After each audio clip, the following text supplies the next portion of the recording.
Sakata taking a speaker to the head. That scene was like really loud. She's like, "What are you watching?"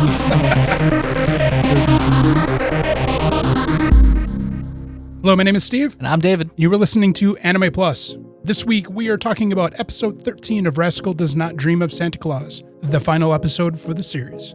Episode begins with Sakata teaming up with Akagi to head over to Hokkaido in a last-ditch effort to get Fukuyama to remember his girlfriend Nene, who has now succumbed to being Kirishima Toko.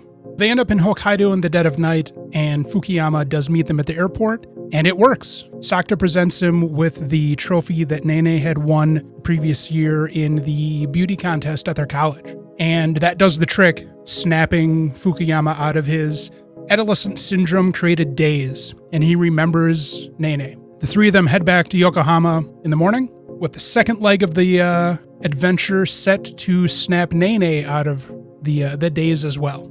And almost resulting in vehicular homicide, that works as well as Fukuyama lays his heart bare to Nene. And in the progress of their discussion and arguing and ugliness, the personality of Kirishima Toko erodes and the personality of Nene arrives. I kind of forgot how much of a bitch Nene is.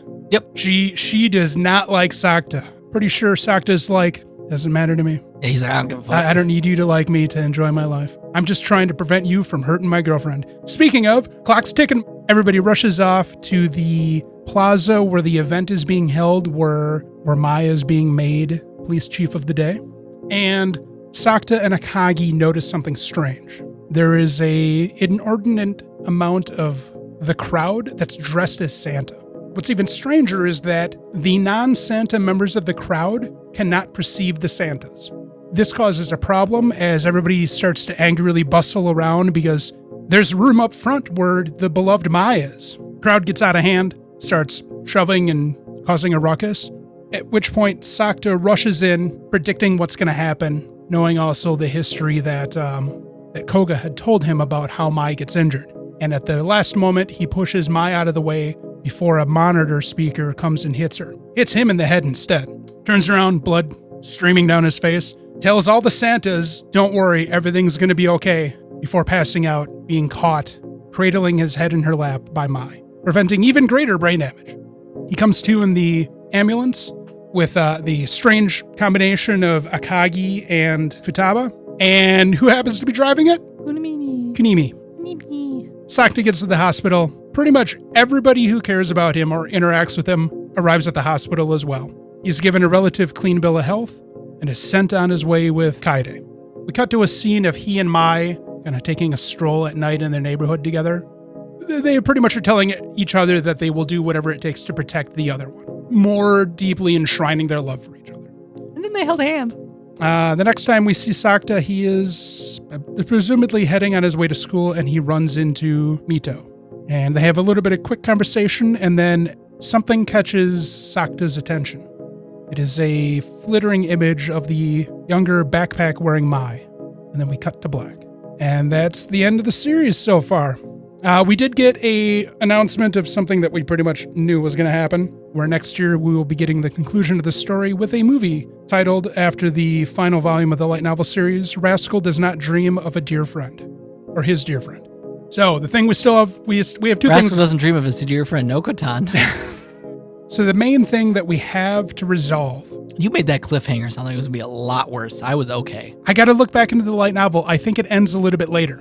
Okay. The next big thing that we have coming is this concert that Maya's guesting at, that everybody has dreamed during Christmas Eve that she was going to come out and say she's Kirishima Toko. Yeah. I think the volume ends as he's entering the concert. Okay. I think that's where it ended. I don't remember for sure. Volume 14 definitely picks up with the concert as the opening scene. Got a thing to resolve, and that is, who the hell is Kirishima Toko, and why does she have the abilities that she has? She is puberty syndrome. Right, yeah. Thoughts? I really liked it. I thoroughly enjoy the love in this universe, if you will. Between Mai and Sakata? Between Mai and Sakata, but also everybody that cares about Sakata. He has created this circle of family that he didn't have at the beginning of the series. Yeah, because all he had was Kunimi. And Futaba. Yeah, and Futaba, yeah. I'm sorry, Futaba. I didn't mean to disrespect you like that. But like, he went from feeling like this nobody to having built a family around himself and seeing that whole found family come to him while he's in the hospital. It's just like, my heart. So I knew that we were going to get it into a movie. There's just no way that we wouldn't have gotten this into a movie. And I'm disappointed by that because it's going to take us even longer to get that here. We probably won't get the movie until 2027. Holy fuck. Because it's coming out in 2026, probably be late 2026 that it comes. Oh, it might come out in the summer. Either way, if history shows, particularly with the second and third movies, how long they took to become theatrical releases in America, not to talk about how long it took for them to come out in streaming. I don't even know if they're on disc yet. But yeah, we may not see that movie in North America until 2027. Yeah, for a while. Yeah. So my suggestion, if you're rearing to figure out what's going on, read the light novels. Volume 15 comes out in January 2nd to be exact. I'm not waiting. I don't know what you're talking about. I don't have a calendar date marked for that. Well, that's the end of Rascal Does Not Dream of Santa Claus. They did a great job. I was very pleased with the production. Now I'm going to have to rewatch the series start to finish.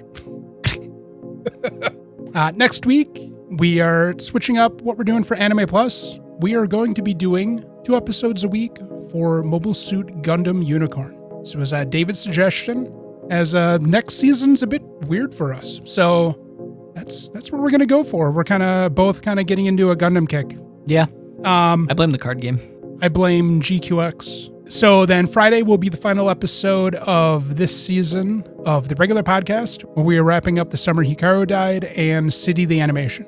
And then starting next week, we will be putting the regular podcast on hiatus, but we will see the return of Weekly Ranma. Woo! With season 2 of Ranma 1/2, the remake, hitting airwaves on Saturday.